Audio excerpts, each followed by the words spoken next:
What's this? A Rubik's Cube you have no idea how to solve? Whoa! It's almost like magic. In this video, I'm going to teach you the first step to solving this cube using a beginner method, which is going to be slow. It's going to be a little painful at first, but once you get the hang of it, it's not that bad. With this method, I was solving this cube in around 30 to 45 seconds after enough practice.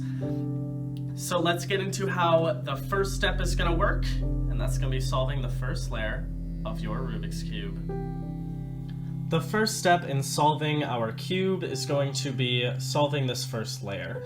That means getting all of the colors lined up like this, the blue to the blue, the red to the red, and so on, and then getting this entire side one color. I like to choose just the white side, so that's what I'm going to be doing. Probably easiest if you follow along with that too. Things to point out. The centers of each side determine the color of that side because the centers cannot move. You cannot move them to different sides. So this is the white center, it's going to be the white side. Red center to red side. And that's true for all 6 colors. We also need to distinguish the edges and the corners of the cube. The edge is going to be this middle piece here in between the 2 corners. There's only 2 colors on an edge, the corners have 3, and you could twist those if you wanted to. You can't twist an edge. What we're going to be aiming for in the first part of solving this layer is going to be getting the white cross, and then we'll move on to the corners from there. But let's get into how to actually do that cross. The easiest way that I have found is to get all of the white edges onto the yellow side, aligning them with the center, and then moving them down to the white side. And let's actually get into detail on how that's done. I just wanted to give you an overview of what we're going to be doing. Step 1, find that yellow center. It's going to be opposite of white. Good? Let's carry on. Next, we're going to go over the different cases that we're going to find for the white edges. So go ahead and find a white edge. If it looks like this, and it's in a position where it's on the side here, then all you're going to do is move that side to rotate that up. If this were a wheel, then you see how that white edge moves. Now it's back here, and then we move that up to the top. So you want to move that up to the yellow side. It was here, and we just rotate this wheel here, this chunk, up like that.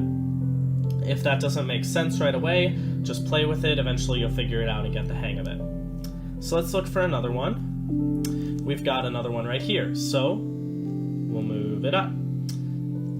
Got another one right here. Now, if you run into this, where you have an edge and you want to just move it up, but see what happened when I did that is I kick out this white edge, and then we still are stuck with 2 white edges. And if I went back over here to move it back up, we're just kicking that out back and forth.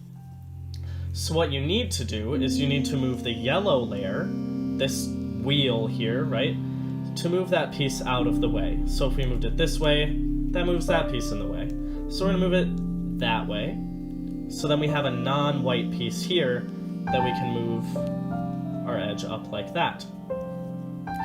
Now what happens if we are in this position where the white edge is on the top here, or it could be on the bottom like that? We can't just move it up because that moves the center with it, and that's not going to help us. So what we need to do is we need to get it onto the side position like we had before. How do we do that? We treat this as a wheel, because remember, everything we see here is going to rotate if we rotate this side. So what we do is we rotate this side, and you see how that moves the white piece from here to here, and then we can move it up. But that kicked that piece out, so we want to move this open slot here, where that's going to go, and then move it up. So if that made sense, great. If not, maybe rewatch it a couple times. I am just going to go over another example real quick. I'm going to go a little faster this time. So we're going to take that edge, move it up.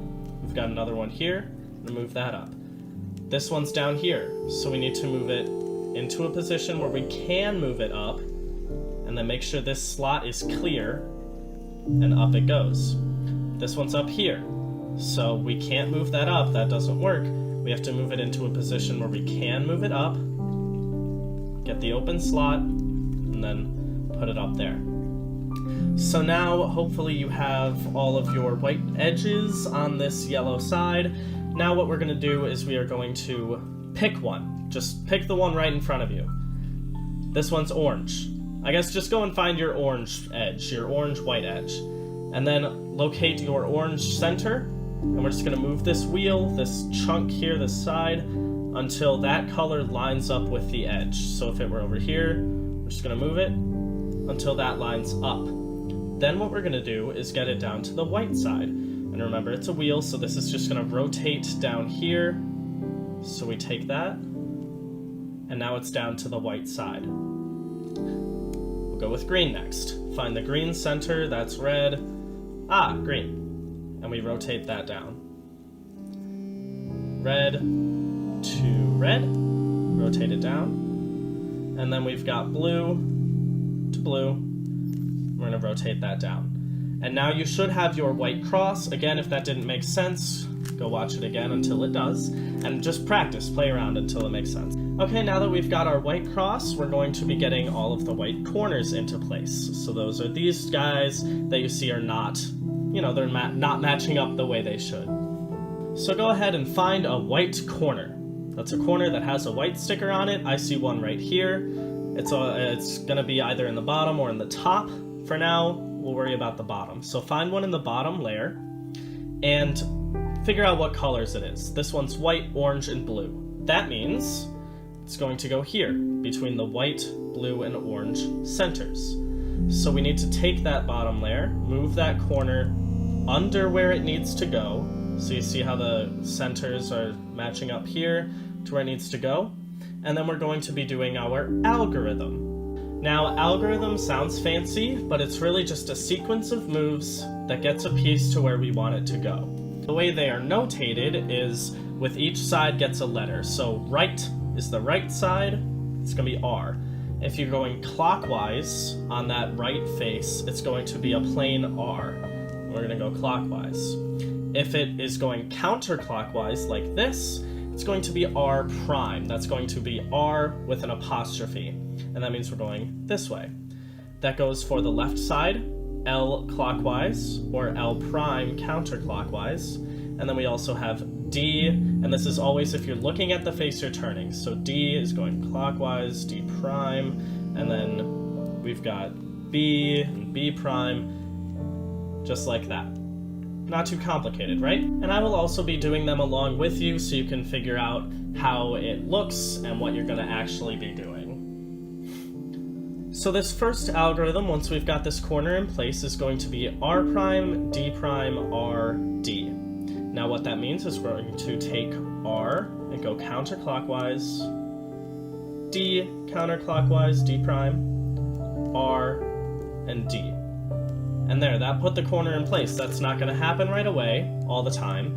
So if it were like this, we do that R prime, D prime, R, D. And it just moves it up here. So what happened? Well, you just repeat that algorithm over and over again. And always remember to do that last down move. And if you do that enough, the corner will go into place. So let's find another corner. Here we go. We've got white, orange, and green. It's already in between the centers. So we just do that algorithm, making sure that that corner is on the right side. And eventually, it'll get up there. We've got another one here. We've got white, blue, and red. So let's move that around until the centers match. And there they are. Put it on the right side, and then do that algorithm. Oh no, what's this? It's not in the bottom layer. What do I do? Well, you just do the algorithm. As long as it's on that right side, as long as it's in the right place, it'll go to the right place. Now, sometimes this could happen, where you don't have any more in the white, or in the bottom layer, and then these two are just in the wrong place, so that's no good. What we need to do is just act like we're putting this corner in here by doing that algorithm, and that pops it out. And then we can just put it into place, do our lovely algorithm to get it into place, And all I'm doing with this fancy stuff is I'm just using my ring finger to move the bottom layer. You can go slower if you need to. That's just fine. Okay, so there you have it. You have your first layer completed. Always remember to do that last D move. That's going to be important in the third layer, just getting that into muscle memory of always finishing that off with that last D move. Alright, so now we've got that whole first layer completed, just like we saw in the beginning of the video, and we are ready to go on to the second layer, which is going to be putting edges into place. It's going to be more algorithms, but remember, I wrote them down for you, so you just have to follow them until you get them into muscle memory, and then you'll be able to do it with ease. Okay, I really hope that this video helped you solve the first layer of your cube. If it didn't, don't give up. Rewatch it. Just work on it, play with it, eventually you'll figure it out. If it's just not clicking for some reason, leave a comment down below. I will happily respond and get back to you and lead you to being able to get to the second layer of the cube. Also, yeah, I've got AirPods in because I refuse to plug earbuds into the charging port of my phone. And these also have some good microphones, so yeah.